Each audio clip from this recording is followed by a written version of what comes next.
नमस्कार दोस्तों, electrical question अड्डा में आपका स्वागत है। दोस्तों, आज की इस वीडियो में हम डिस्कस करने वाले हैं एसएससी जेई का सेकेंड पार्ट। फर्स्ट पार्ट हम अभी तक अपलोड कर चुके हैं और उसमें लगभग हमने 50 क्वेश्चन कंप्लीट कर चुके थे और उसके आगे के क्वेश्चन आज हमें इस वीडियो में डिस्कस करना है। आज के लिए पहला क्वेश्चन है, which of the following is a characteristic of salient pole synchronous machines. Synchronous machine के संदर्भ में कौन सा ऐसा पॉइंट है जो इसमें सही है। तो दोस्तों यहाँ पर दिया हुआ है क्वाड्रेचर एक्सिस और डायरेक्ट एक्सिस। सबसे पहले इन दो पॉइंट को हम समझते हैं कि ये होते क्या हैं। तो सिंक्रोनस मशीन में आप देखेंगे ये हमारा स्टेटर हो गया और सैलिएंट पोल का यदि हम रोटर देखें तो उसका कंस्ट्रक्शन इस टाइप से होता है। यहाँ इस डायरेक्शन में होता है, ये होता है डायरेक्ट एक्सिस और यहाँ पर होता है इसका क्वाड्रेचर एक्सिस। तो आप देख रहे होंगे ये आपका क्वाड्रेचर हो गया, ये डायरेक्ट एक्सिस हो गया। डायरेक्ट एक्सिस में आप देख रहे होंगे कि यहाँ पर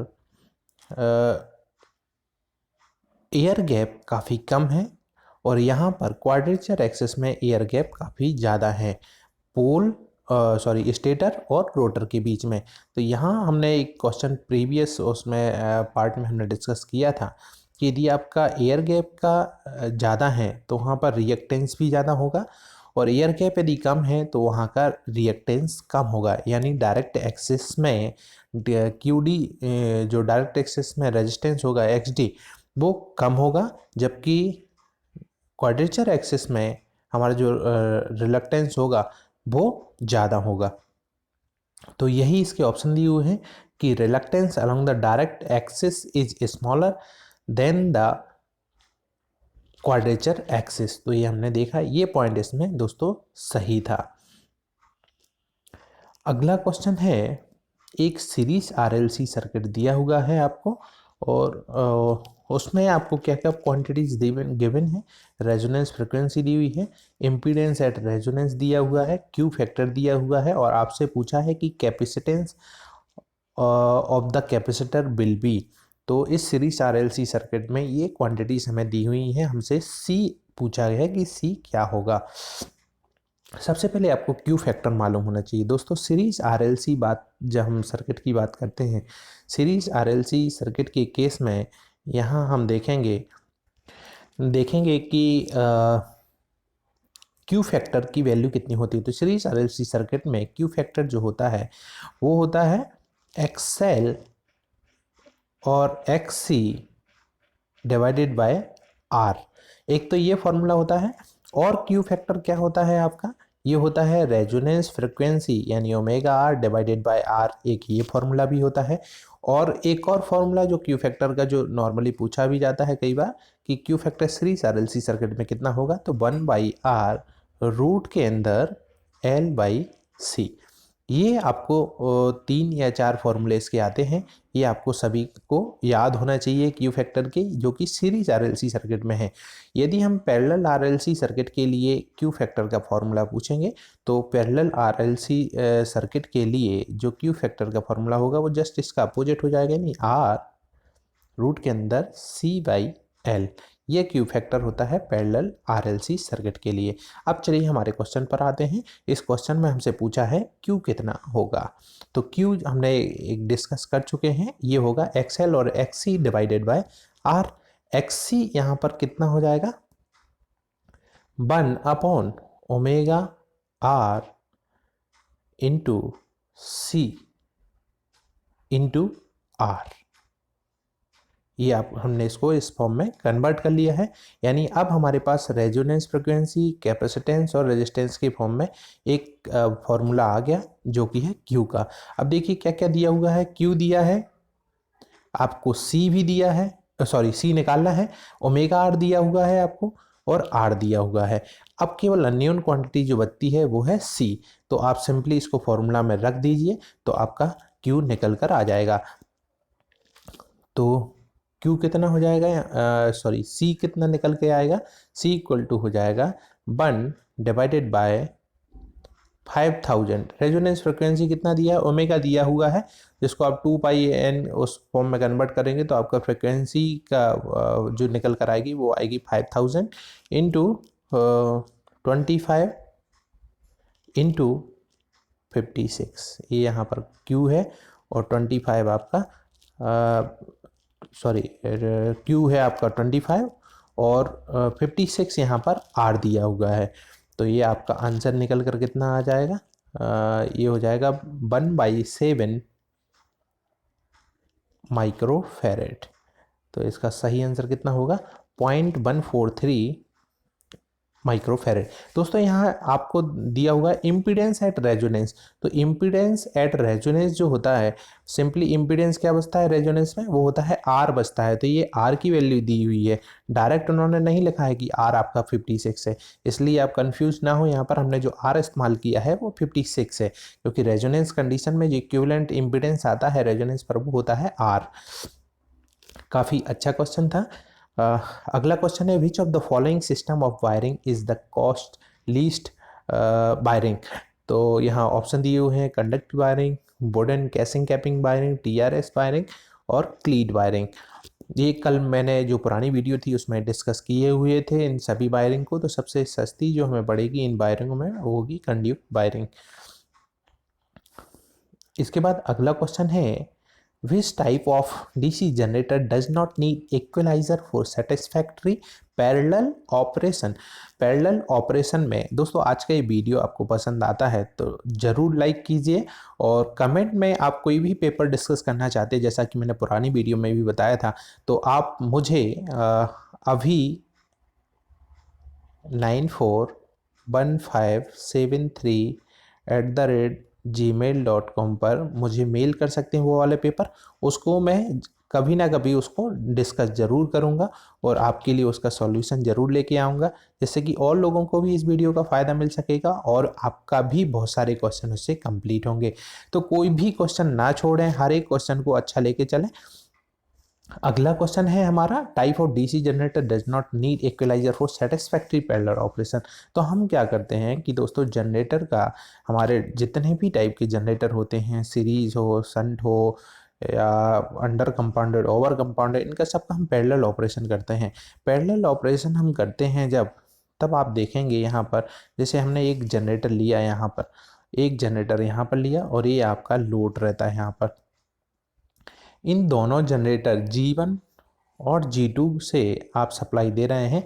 किसी टाइम यहाँ मान लीजिए ये सीरीज जनरेटर है ना, तो यहाँ दोनों की यहीं से फील्ड वाइंडिंग जुड़ी हुई है, और इन फील्ड वाइंडिंग, जैसे आपका लोड है, यहाँ मान लीजिए आपका सडन लोड बढ़ता है और मान लीजिए कि जीवन पर उस लोड का ज़्यादा इफेक्ट आए। वैसे तो दोनों में लोड डिस्ट्रीब्यूट होना चाहिए पैरेलल कॉम्बिनेशन में, पर मान लीजिए किसी ऐसी सिचुएशन में जीवन ज़्यादा सप्लाई करता है और G2 कम सप्लाई करता है, तो जीवन के ज़्यादा सप्लाई करने से इसका फील्ड का करंट भी ज़्यादा हो जाएगा, इसका मैग्नेटिक फील्ड भी ज़्यादा होगा। हो सकता है इस टर्मिनल वोल्टेज पर इसका वोल्टेज ज़्यादा हो तो इसका टर्मिनल वोल्टेज कम हो सकता है। तो इस केस में दोस्तों क्या हो सकता है कि आपका G1 तो जनरेटर के जैसे बिहेव करेगा, लेकिन G2 हो सकता है कि वो मोटर बन जाए।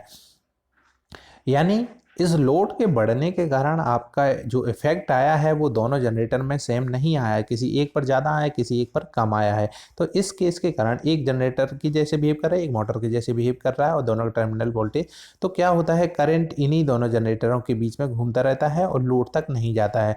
तो इस चीज़ को हटाने के लिए, इस लॉस को हटाने के लिए हम क्या करते हैं कि आपने जो दो वाइंडिंग इस्तेमाल की, ये सीरीज वाइंडिंग है, यहाँ आपका आर्मेचर कनेक्टेड है और ये लोड था आपका। इन दोनों पॉइंट के बीच में हम एक इक्विलाइजर रिंग जोड़ देते हैं। इक्विलाइजर रिंग कुछ नहीं है, एक तरीके से हमने एक वायर को ऐसा कनेक्ट किया हुआ होता है, या एक ऐसी रिंग बना के रखते हैं हम कि जिससे कि यहाँ इन दोनों जनरेटरों पर उसका इफेक्ट सेम पड़े। यानी कुछ लोड बढ़ता है तो उतना ही पार्ट G1 इफेक्ट करेगा, उतना ही G2 इफेक्ट करेगा। तो बढ़ा हुआ जो लोड है वो इन दोनों फील्डों में, यहाँ पर जो फील्ड है इनमें इक्वली डिस्ट्रीब्यूट हो जाएगा। तो दोनों में करंट सेम होगा और करंट सेम होने के कारण इनका ईएमएफ भी सेम होगा, इसलिए ये जो जो करंट सर्कुलेट हो रहा था इन्हीं दोनों के बीच में वो प्रॉब्लम हट जाती है, और इसलिए हम इक्विलाइजर का इस्तेमाल करते हैं। अब चलिए किस किस में इस्तेमाल करते हैं और किस में इस्तेमाल नहीं करते हैं। तो हमसे पूछा है कि डज नॉट नीड इक्विलाइजर, तो ऐसे कौन से जनरेटर हैं जिनमें इक्विलाइजर रिंग की ज़रूरत नहीं पड़ती है। तो एक होता है दोस्तों शंट जनरेटर और एक होता है under compounded generator. Shunt generator और अंडर कंपाउंड जनरेटर, इन दोनों ही जनरेटर में हमें इक्विलाइजर रिंग की ज़रूरत नहीं पड़ती है। शंट में इसलिए नहीं पड़ती है क्योंकि आप देखेंगे कि उसका कनेक्शन जो फील्ड एक्साइटेशन होता है वो पैरेलल में होती है, फील्ड वाइंडिंग, है ना, तो आर्मेचर के अक्रॉस उससे कुछ इफेक्ट नहीं आएगा। उसी तरीके से शंट के जैसे ही इसकी कैरेक्टरिस्टिक होती है अंडर कंपाउंड की, तो ये भी बिहेव करता है एज ए शंट जनरेटर। इसकी आप कैरेक्टरिस्टिक दोस्तों आप जानते होंगे कि इस तरीके से इसका बिहेवियर रहता है। ये आई एफ और ये वी टी टर्मिनल वोल्टेज है। तो यहाँ पर एक कैरेक्टरिस्टिक अंडर कंपाउंड की ऐसे होती है, फ्लैट कंपाउंड की ऐसे होती है, और ओवर कंपाउंड की जो कैरेक्टरिस्टिक होती है वो ऐसे होती है। और ऐसे ही डिफरेंशियल कंपाउंड की जो कैरेक्टरिस्टिक होती है ये इस टाइप से होती है। तो ये डिफरेंशियल ही है, ये फ्लैट हो गया, ये आपका अंडर कंपाउंड हो गया, ये ओवर कंपाउंड हो गया। तो ये कैरेक्टरिस्टिक भी डायरेक्ट कई बार पूछी जाती हैं, तो ये कैरेक्टरिस्टिक भी काफ़ी इंपॉर्टेंट होती हैं। तो आपने देख लिया कि अंडर कंपाउंड शंट कंपाउंड में हमें ज़रूरत नहीं रहती है, लेकिन ओवर कंपाउंड, सीरीज और फ्लैट कंपाउंड में हमें इक्विलाइजर रिंग की आवश्यकता होती है। तो दोस्तों ये क्वेश्चन से हमने लगभग 10 से 15 क्वेश्चन कंप्लीट कर लिए हैं। ये बहुत सारे क्वेश्चन आपको कई बार पूछे जाएंगे, कैरेक्टरिस्टिक भी कई बार पूछी जाती है ना। तो एक एक क्वेश्चन को आपको ध्यान से समझना है। Which of the following is head type flow meter, तो हेड टाइप फ्लो मीटर जो होता है वो पिटोट ट्यूब होता है। अगला क्वेश्चन है, कुछ क्वेश्चन दोस्तों इसमें मैकेनिकल के भी लगते हैं ना, तो उन क्वेश्चनों को उतना अच्छे से डिस्कस नहीं करेंगे हम। In silicon the energy must be supply to the push the electron from valence band to conduction band. तो ये जो बैंड गैप एनर्जी होती है दोस्तों ये हर एक उसके लिए अलग अलग होती है। जैसे सिलिकॉन के लिए जो होती है वो होती है 1.11 इलेक्ट्रॉन वोल्ट। इसी तरीके से जर्मेनियम के लिए जो होती है वो होती है 0.67 इलेक्ट्रॉन वोल्ट। तो ये कई बार पूछे जाते हैं। ऐसे ही गैलियम आर्सेनाइड का भी कई बार पूछा जाता है। और अगला क्वेश्चन है, A 75 kilowatt three-phase star-connected 50 Hz 440 volt cylindrical rotor synchronous motor operate at a rated condition with 0.8 power factor leading.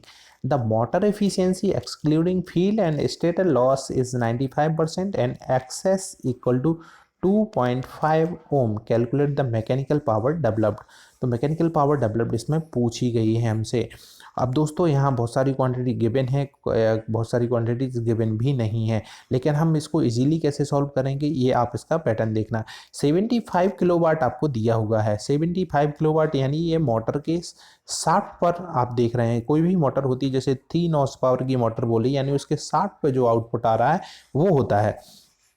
हमसे क्वेश्चन पूछा है मैकेनिकल पावर डेवलप्ड कितनी हुई, यानी इसके लॉस जो होते हैं इसके रोटर में उन लॉस को हमें हटाकर इसमें आंसर बताना है। या हमारे जो आउटपुट में जो लोड है 75 किलोवाट इससे तो ज़्यादा ही डेवलप्ड हुई होगी मैकेनिकल पावर हमारी रोटर के लिए, जो कि हो सकता है रोटर के कुछ लॉस में चली गई हो या फ्रैक्शनल लॉस और भी जो लॉसेस रहते हैं उनमें चली गई होगी। आपसे बोला है कि स्टेटर में जितने भी लॉस हुए हैं उनको एक्सक्लूड कर दें तो इसकी इफ़िशियंसी 95% है। यानी ये 75 किलोवाट दिया हुआ है ये आपको 95% इफ़िशियंसी पर प्राप्त हुआ है, यानी इसका मैकेनिकल पावर तो इससे ज़्यादा ही डेवलप्ड हुई होगी। यानी ये 95% है मैकेनिकल पावर का, तो हमारी मैकेनिकल पावर इससे ज़्यादा होगी। तो आपका इन तीनों चारों ऑप्शनों में आप देखेंगे तो केवल एक ही ऑप्शन है जो 75 किलोवाट से ज़्यादा है, वो है 78950 वाट। ये एक तो ये आपका ऑप्शन से आपने निकाल लिया। दूसरा हम इसको फॉर्मूला वाइज निकालेंगे जो है हमारा 75 जो है 75 किलोवाट है ना, और हमारी एक्स हमें निकालना है और ये कितना परसेंट है, ये ये कितने के इक्वल है, ये 95% है। तो यहाँ x जब आप निकालेंगे तो f(x) आपका निकल कर आएगा 78950। तो ये दूसरी मेथड थी दोस्तों। तो ये आप ऑप्शन से भी इसको लगा सकते थे या फिर डायरेक्ट कैलकुलेट कर सकते हैं, जबकि आपको डराने के लिए उसने बहुत सारी क्वांटिटीज दी हुई हैं, एक्सेस दिया हुआ है ना, इनपुट का वोल्टेज दिया हुआ है, लेकिन अपने को सिंपली मैकेनिकल पावर डेवलप पूछी हुई थी तो आपने उस हिसाब से उसको निकाल लिया। अगला क्वेश्चन है which of the following wave the average value and the RMS value are equal. तो एवरेज वैल्यू और आरएमएस वैल्यू जो होती है वो किसके केस में इक्वल होती है, जब आपकी वेव स्क्वायर वेव होती है। The following symbol is use for, ये दोस्तों कल की पुरानी जो वीडियो देखेंगे आप तो उसमें हमने बताया था ये कौन सा डायोड है, आपका टनल डायोड का उदाहरण है ना। जेनर डायोड के लिए हमने जो बताया था वो किस टाइप से था, वो इस टाइप से होता है। फोटो डायोड के लिए आपने देखा था कि यहाँ पर इस टाइप से था। और एक और आपका बच गया जो बैरेक्टर डायोड आज नया मिला है, ये कैपेसिटेंस के जैसे बिहेव करता है, वेरिएबल कैपेसिटर के जैसे। तो ये क्वेश्चन भी कई बार पूछा जाता है बैरेक्टर डायोड का। टनल डायोड की नेगेटिव रेजिस्टेंस कैरेक्टरिस्टिक भी होती है, ये भी क्वेश्चन कई बार पूछा जाता है। Regulation curve of DC generator is also known as armature resistance, armature characteristic. अगला क्वेश्चन है a single phase induction motor with single stator winding inherently has zero starting torque. Starting condition में आप देखेंगे कि जो सिंगल फेस इंडक्शन मोटर होती है वो उसमें एक क्लॉकवाइज डायरेक्शन में टॉर्क लगता है, एक एंटी क्लॉकवाइज डायरेक्शन में टॉर्क लगता है। तो इनिशियली जो टॉर्क होता है वो दोनों जगह इक्वल होता है। किसी भी एक डायरेक्शन में यदि हम थोड़ा सा टॉर्क बढ़ा दें तो आपकी मोटर रोटेट होती रहेगी, लेकिन इनिशियल जो रहता है वो दोनों टॉर्क इक्वल होते हैं, इसके कारण रोटेट नहीं होती, जीरो टॉर्क होता है उस पर। Which of the following statement is not true for ideal transformer? Ideal transformer क्या होता है, एडी करंट लॉस नेग्लिजिबल, सही बात है। हिस्टैरिसीस लॉस भी उसमें कम होंगे, जो कि आइडियल केस की बात कर रहे हैं। कोर हैज कांस्टेंट परमेबिलिटी, ये भी सही है। और बाइंडिंग रेजिस्टेंस हाई होना चाहिए। तो दोस्तों आइडियल केस में तो हम रेजिस्टेंस को नेग्लेक्ट ही करके चलते हैं, तो यही पॉइंट इसमें गलत है। अगला क्वेश्चन है in a DC machine the magnetization curve is the relation between. तो मैग्नेटाइजेशन जो कर्व होता है वो एयर गैप फ्लक्स और फील्ड वाइंडिंग करंट के बीच में बनाया जाता है। कई जगह बार यहाँ एयर गैप फ्लक्स की जगह वोल्टेज भी दिया हुआ रहता है।